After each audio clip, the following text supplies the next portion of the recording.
Welcome to the Fraternity Social Media Podcast with Guillermo Flores. We are here at the Delta episode with none other than Mason Adams. Welcome to the podcast. Hey, how's it going? Thanks for having me. Oh, we're so excited, and right off the bat, we have to share that you are actually the man behind the scenes who is putting this all together. So you're here now, the guest. What's that feeling like for you right now? Because you're usually setting everything up, literally everything you're seeing right here, the lighting, putting it together, the editing. This man right here. Yeah, it's kind of weird because there's nobody behind the camera right now, so it is a little odd. I'm slightly stressed about what I'm saying, but also slightly stressed about things going wrong over there and me not being able to fix them. So, I don't know. We'll see. I love this. We'll see. It is what it looks like. And right off the bat, I'm going to start automatically with complimenting Mason. I love what you're wearing. Can you tell us what you're wearing right now? I'm wearing the Fraternity Social Media quarter zip right now, limited edition, as they say. I think, I guess we put them out. So yeah, we put them out, but it is still limited edition. I guess it's still and limited. Is it not super comfy? It is very comfortable, super soft, actually, super soft. Not even kidding. This is like literally my first comfort colors quarter zip I've ever had. But I had to shout out the little outfit because, of course, we are twinning a little bit. We're getting ready though to learn more about you, and I think this is something that I've really enjoyed because I've just seen you shine since we've met. I think how many years ago was that now? 2. 2 years ago almost. Yeah. It was February 2023, I believe. That sounds right. Yeah, that's all. We'll fact right. check and we'll edit that piece in. But of course, before we get into that story, I just want to hear a little bit about you, where you grew up, what high school was like for you, and your decision to go where you went to school, which I can't wait to hear and learn more about. Yeah, so I grew up, born and raised in Fort Smith, Arkansas, and then I grew up super active, going to the lake all the time. My family, we surf and wakeboard behind surf boats all the time. We had this thing called Wakeboard Wednesday. It was a lot of fun. And then high school, I graduated with 550 people, I think, which is, I don't know if that's big or... That was actually my graduating class number in the Chicago suburbs as well, really? 550. Oh, okay, yeah. So, 500-ish, and it was Southside High School, go Mavs. And then the U of A, Fort Smith is in Fort Smith, so I decided to stay in town, live with my parents, and... yeah, so that's kind of that story summed up quick. Yeah, I love that piece, and I want you to think about high school Mason. What is the biggest piece of advice you would have given to high school Mason? Oh, put yourself out there more. I definitely, I played football. I stuck to football, and that's all I did. And I playing intramurals and stuff like that. Now I am definitely more aware of what I should have done in high school. I tell myself all the time, I was like, I would have been such a good soccer player, but I was so dedicated to trying to be good at football that I never did that. So soccer and cross country would have been my things to do, but it didn't work out that way, I guess. So. Yeah, and myself as being a big Mason supporter, like I see you putting yourself out there now, so I think it's really cool to see you are giving yourself that advice you would have given to high school Mason. Something that I love about your story in particular is that you decided to go to college in the town you were from. Mm-hmm. What was the decision behind that, and how did that help why did you go that route? Because I think a lot of times young men or students who are interested in going to college, they think they have to go so far away or do this or that, and you decided to kind of do the opposite of that. Yeah, so the big decision there was I felt really called to stay at my church, but also I got a full ride to the school in town, so I was like, yeah, I'm staying in town. Yeah, that sounds money in the bank. Yeah, but another school that I was really looking at was the University of Central Arkansas, UCA, and I had a whole bunch of friends going over there, and that would have been a really good time, a lot of FSL life over there. So, but I decided to go with the free degree, which I feel was the smart decision. I think that's a really, really smart decision, and especially in like just financially what that looks like. Even if students want to go maybe for a year or two to community college or do something different, and then go to 4-year institution, I think you definitely did a really, really smart decision. Do you regret that at all? No, I don't. But I do regret. I took a long story. We went to Hawaii for a family trip, and to get out of school, my junior year, I went on a school tour at the University of Kauai Community College. What? Yeah, so I got free days off for travel and all that, so I didn't miss any days of school technically. So big cheat code my mom found. It was awesome. Wow, so those wakeboard Wednesdays would look a lot different in Hawaii. Yeah. So my biggest regret would probably be not doing 2 years in Kauai Community College and then coming back. That would have been the coolest thing ever. Oh but my gosh. Well, maybe we'll do the next FSM retreat in Hawaii. Hey, bigger, crazier things have happened, but that is really cool to see. And something that has always struck me about Mason was I was actually shocked when you said that you were from Fort Smith, Arkansas, because just from what I see and how you and I have been able to connect, you've built such a world for you at Fort Smith. And I would have been like, oh, Mason is from another part of the state or from another state. But you are where you went to school, but you've really been able to flourish in that space from what I've seen. Yeah. It's a small town, but it's actually not even really a relatively small town anymore. But it's like on the map, it's a small town, but it's very dense and like population and things to do. Not really. Walmart's about all we got right now. I love them. So we're currently here in Chicago for the FSM retreat, and I've loved seeing your face, and you're like, whoa, there's this and there's that, and everything's right here. It's like, whoa, yeah, that is how it is for some people. But I think, like I said, you are really making the most out of your experience and everything that you do, and that's something that I really love about what you get done. My next question is, can you turn your hat around for us real quick? Yeah. It says KA right there, and then you can flip it back around. Yeah. It says Adam, Put it so right I want back. you to tell us your fraternity story, how you found Kappa Alpha Order, and just like what that has looked like for you. Yeah, so going into college, I really didn't. I feel like it's pretty classic. I didn't want to join a fraternity, and it was kind of a turnoff for me. But as I kind of got into college and I went to a thing called Cub Camp, it's like a week-long orientation. I like to call it like church camp without Jesus. That's kind of what it is. But I met a whole bunch of people that were in KA at that. And then they all talked me and they were like, hey, just come to round robin as our first event that's mandatory. And they were like, just come, like it's free, like you don't like they'll feed you pizza, like, and I was like, okay, I'll come for the pizza. Yeah, I'm coming. For the pizza. So I showed up and I got to learn about a lot of their values and stuff like that, and that's what really turned me onto it is their motto, for God and the ladies, and then reverence and gentility, and then the ever pursuit of knowledge was just a super, like those are just the big foundational pillars of KA, and that was all the things that I was looking for, and then we were a relatively small chapter. So as soon as I was initiated, I got thrown into an officer position. So it was a big learning curve handling college. And then as soon as I got to where I could maybe handle college just a little bit, I got thrown into an officer position. So so I was. Yeah. I always say in fraternity life, either go hard or go home. Yeah. It's the next thing, it's the next thing, it's the next thing.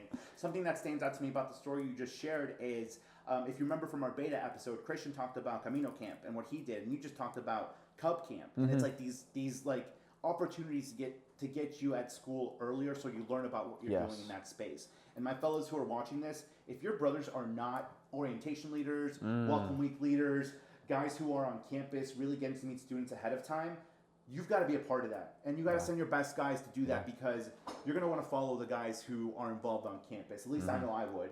Yeah. I'd be like, oh, all these guys are from this group or that group. I'm seeing this group pop up, and you saw that with KA. Yeah, absolutely. Yeah, if you're not a welcome week leader, you're behind in recruitment. So like all the other fraternities are meeting people a week or two ahead of you, and so you're a week or two behind, which is going to hurt you in numbers and in campus recognition. So yeah, and I think it's just a really cool way to see that.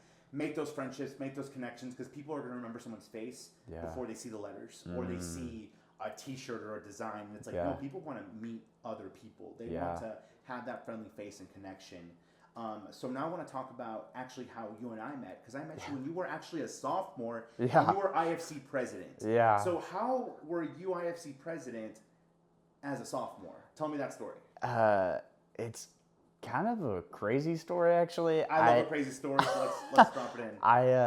So I get initiated into my chapter, and the next week, they're like, "Hey, we need people to like run for some IFC positions. Like, is anybody interested?" And I'm like, "Yeah, sure. Like, I would. Yeah, like just join. There's nothing like that. Just join initiated feeling. I'm ready to get involved." I'm like, "Yeah, let's do it. Yeah, let me pile another thing onto my plate because I can definitely handle that." But we had like a couple options of like, hey, I kind of want to run for this, and I was like, hey, I was talking to my big at the time, and he was president of our chapter, and I was like, hey, like, what about this president thing? Like, what do you think that would entail? And he was like, oh, like I think you could do that, yeah. And I was like, is anybody else running for it? And he was like, let me check on that for you. So I actually ran against the guy for IFC president that beat me for new member of the year.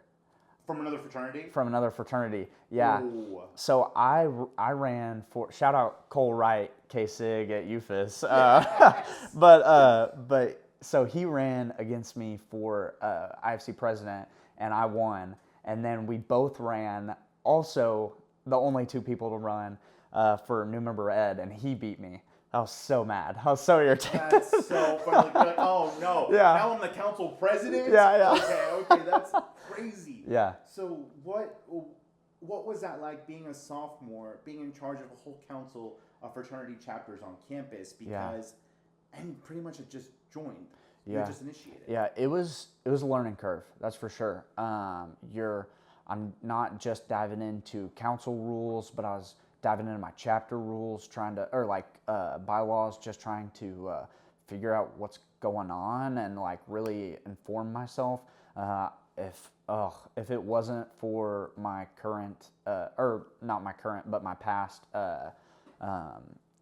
FSL advisor, I wouldn't have been able to do it. She was a lifesaver. Shout out Gabby Little. So many shout outs. Shout out Gab. We love shout outs in our community because we are not where we are without other people or the connections that we make in our communities. Yeah. I think Gabby is honestly a ray of sunshine, and just like it's been so cool to have that connection with her, you and I, and seeing what that looks like, because we want to be there to help each other out. But we've got to lean into our fraternity and sorority advisors and the people on campus. So what would you say to maybe fraternity and sorority members who say that they don't have that support or their FSL advisor is not there for them? Yeah. I think if you feel like your FSL advisor isn't there for you, find somebody else that is.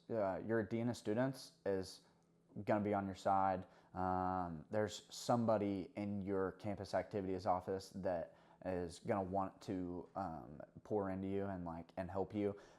There's so many people in our campus activities office that have helped me. I got Greek week my year as IFC president. You've heard this story. Yeah. Is this another story where I'm just like, wait, what? Yeah. So our Greek life advisor and the CPC president kind of was absent for Greek week the year that I was IFC president, and CPC on your campus is College Panel and Council? Yes. Got it. Different acronyms, different schools. Yes. Want to make sure. Yeah. So yeah, I kind of ran Greek week all by myself, and one of the head lady in our campus activity office who does all of the reservations and everything. We bonded very much during that week. That is so good because it can go the other way. So Yes. happy it was a good experience. Yes, Were you a sophomore? Mhm. Oh my gosh. Yeah, Okay. yeah. So technically when we met in AFLV, I was a freshman. That was my I was my second semester freshman. Oh. Yeah. So during Greek week in the fall, I was a sophomore. Yeah. So the semester I met you before that spring was your freshman year. Yeah, it was my second semester freshman year. Yeah. Okay. Yeah. Wow. And it feels, well, I guess it kind of has been years Yeah. because we've Yeah. been that. So we met at AFLV West conference in California. Yeah. And talk to me about that. Was that your first time in California? What was that like being in that space? Because Yes. that's where we connected. I know you came to a couple of my sessions. Yes, yeah, so we weren't even supposed to go to West, which is kind of crazy. Our FSL advisor Gabby, she missed the deadline to buy for Central, Sorry, Gabby, but it is what it is. and I was like, we were all like, when she did that, she was like, oh no, now we have to go to West. No, So not she was like, California in not February California. instead of Indianapolis Yeah. in February. Yeah, so she Darn. was like, oh, it's gonna cost a little bit more, but she was like, oh, this will be way better, I think. And I was like, yes. So, which turned out it was way better because West is smaller and probably would have never made that connection with you if I had been to Central. That's So, what I'm saying because yeah. it's literally just thousands of people at Central and at West. Like you can have that more, in my opinion, personal connection, and we Yeah. really got to have those like conversations kind of one on one. But I think that was something that was really cool because it's giving me a full circle moment in my head because you were a freshman and Yeah. you saw what that looked like. So I would love to know, how did you first find FSM? Content camp, actually. Yeah. Well, so not content camp. Right before we went to AFLV West, Gabby knew how like into social media I was and making videos and photos and stuff. And so like on the way there, she was telling me about content camp and FSM and SSM.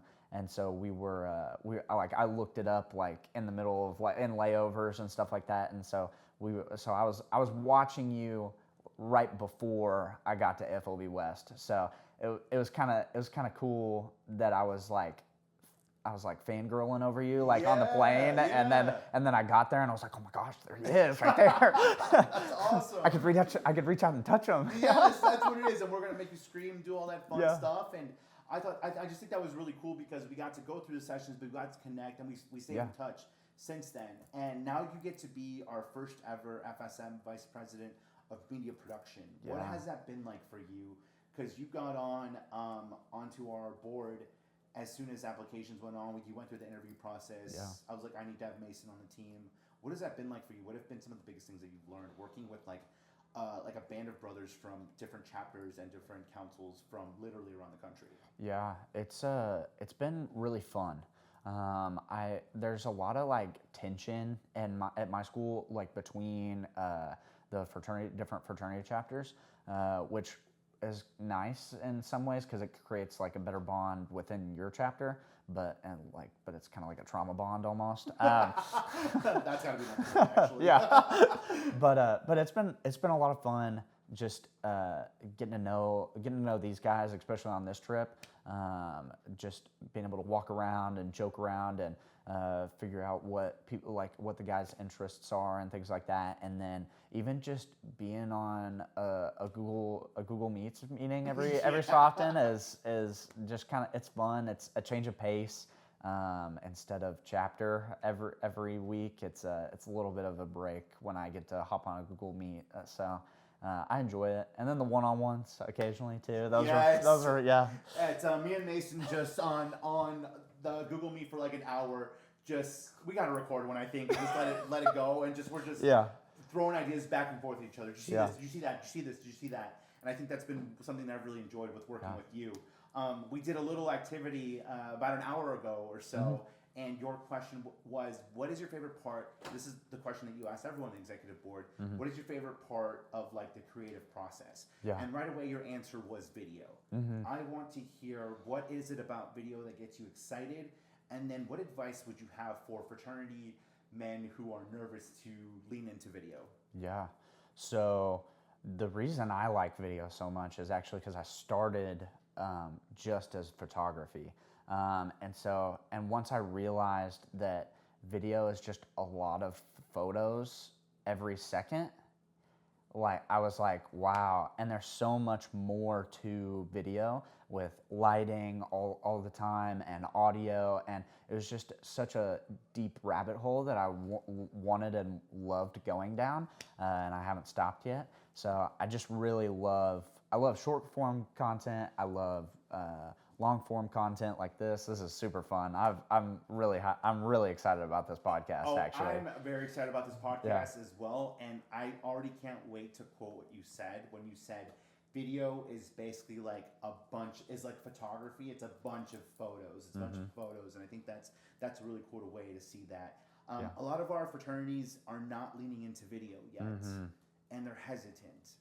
Where can they start? What does this look like, and how can we get them to lean in a little bit more? Because in my opinion, I think we spend a lot of time and money on rush videos, and in my opinion are not very effective. Yeah. But we're not leaning into how we're actually educating and entertaining our audiences. That really tells our fraternity story. Yeah, absolutely. Yeah. Video is authentic. Photo is not.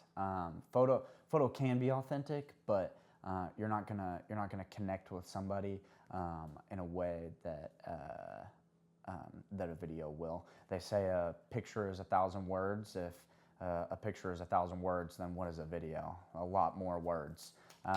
So that's kind of what we have to think about as we're producing 90-second reels, where every second is at least 24 photos. So, I mean, I don't even know. I'm not that good at math. Yeah, that's a lot. We're comms people. We're not good at math. Yeah. I always say that piece. Like, we are communications, we're not math. So, I use that analogy so much, I probably should know the number. I should think that look. keeps it mysterious, which I kind of enjoy. Yeah, so yeah. Someone out there in the comments, let us know what that number is. Yeah. So, next piece question. You focus and you teach us a lot on the executive board about a hook when it comes to like a video. What have been some of your favorite? Well, first explain what a hook is, and then give us some of your favorite hooks that you've done or you've seen other creators do. Oh, so starting off, I guess a hook is the first 3 seconds max, 3 to 5 probably of your reel, and it's the thing that grabs the audience's attention. My favorite probably. I really like degrading hooks. So something that's like, you're doing this wrong and here's why. I like that. Yeah. That's what I don't know why they call them that, but that's where I see it. I see it everywhere. Yeah. It's a little odd verbiage, but But you remember it. Yeah, exactly. Yeah. That's probably my favorite hook though. Yeah. Okay, I like that idea a lot, and I think we want to lean into more in that at FSM because we're here to help everyone. We're not here to tell you what to do. We want you to think about things in a different way, but also like take our ideas, see what that happens and see what that looks like.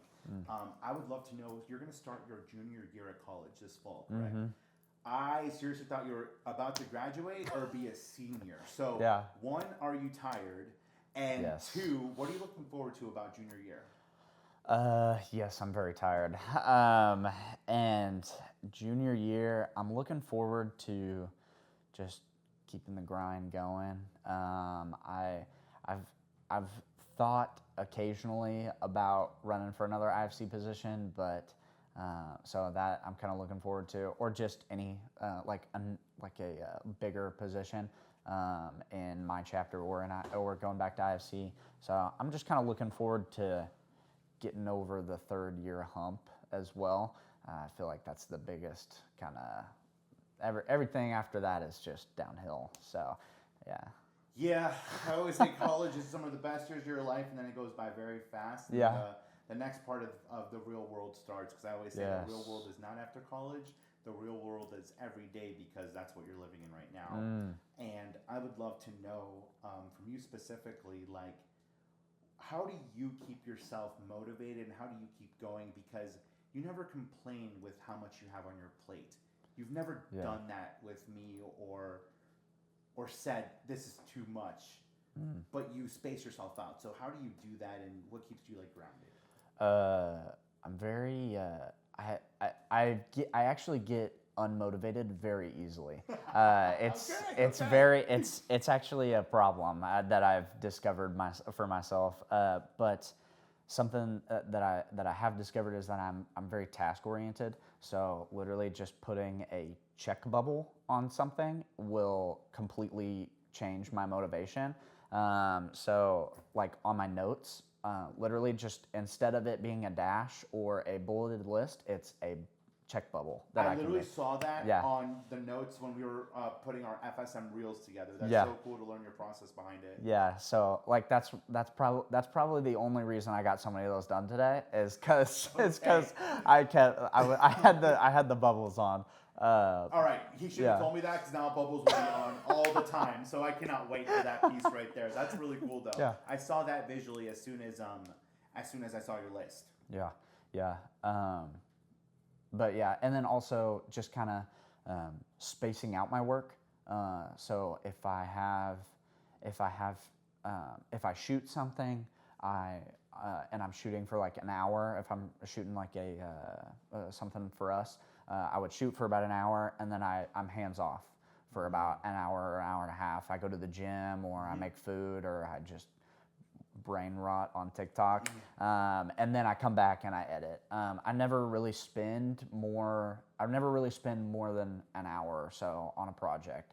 I like to get to an hour and find a stopping point and be done. I like that tip a lot. Yeah.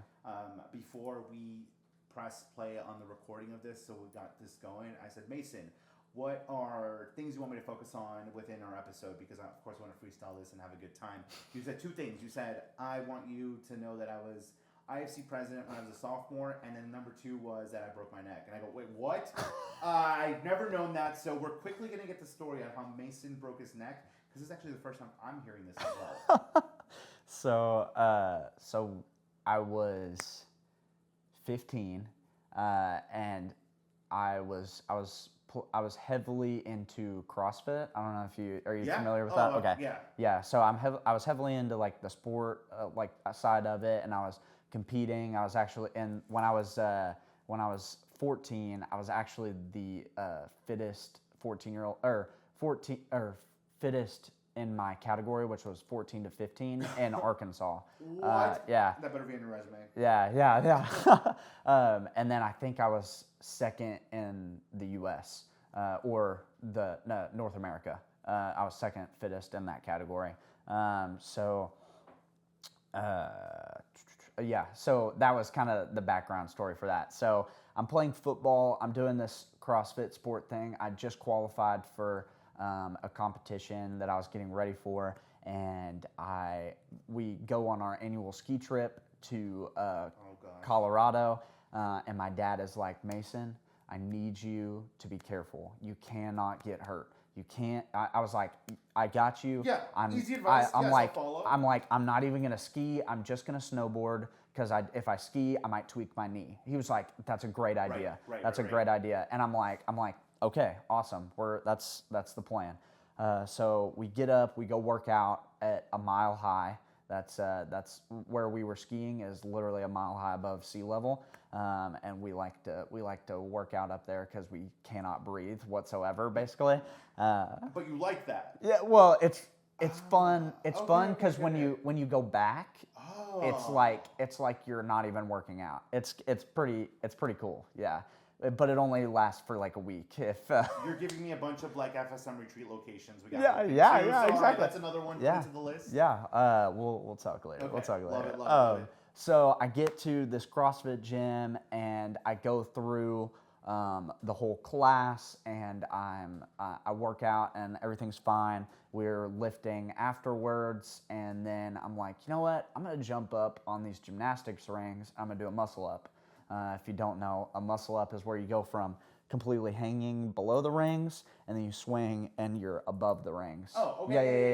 Yeah. So we do this thing in CrossFit called kipping, and so I kip and I come back through, and these straps are super long. So when I come back through and I'm pulling up, there's a lot of slack that comes up in the rope, in the rope, and so I flip over and I'm fully extended, and there's still a whole bunch of slack in the rope. So I'm fully extended, and this is about as far as I should go, but I keep going over, and I fall about 12 feet right here onto my neck, and I chip my C7 vertebrae, and I have 2 compression fractures in the thoracic region of my back. I just felt and saw the Final Destination title sequence in my head. That's terrifying. Yeah. Wow. Well, of course, I'm happy you're here now. Yeah. And said you were 14 at the time? No, I was 15. 15. Yeah, Wow. 15. Yeah, so so I had just gotten I had just passed my like driver's test. So, and I was supposed to, and that was on March 31st is when I broke my neck. And so I had 20 more days till I was 16. And so I broke my neck, and I couldn't drive for like another 4 or 5 months. So I was pulling up to school, and my dad was dropping me off still, and I was like, this is so embarrassing. I'm in high school and I can't drive. All of my other friends are driving. This is so embarrassing. But yeah, it was yeah. But it was great. It was great because I had all the people that I needed to around me. I landed. I opened my eyes and rolled over, and there was a nurse in the CrossFit class working out with me. So I literally rolled over, and she was standing over the top of me, and I was like, thank goodness I brushed my teeth at 5:30 a.m. this morning. And so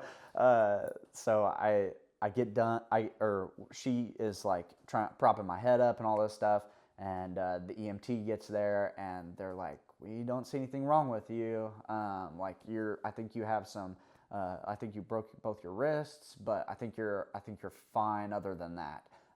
And I was like, okay, like my wrists hurt really bad, so like he was like, okay, and he was like, I recommend going to the hospital, absolutely. He was like, you can come in the ambulance if you want, but you don't have to. So at this point, we didn't know that I broke my neck. So we get to the hospital. Did you go in the ambulance or no? No, I was like, my dad was like, you can go in the ambulance if you want, but I was like, I'm like, if it's just my wrists, I'm not gonna go in the ambulance for $10,000 and rip you off, you know. So I was like, I'll just go in the car. It's fine. I feel fine. So we get to the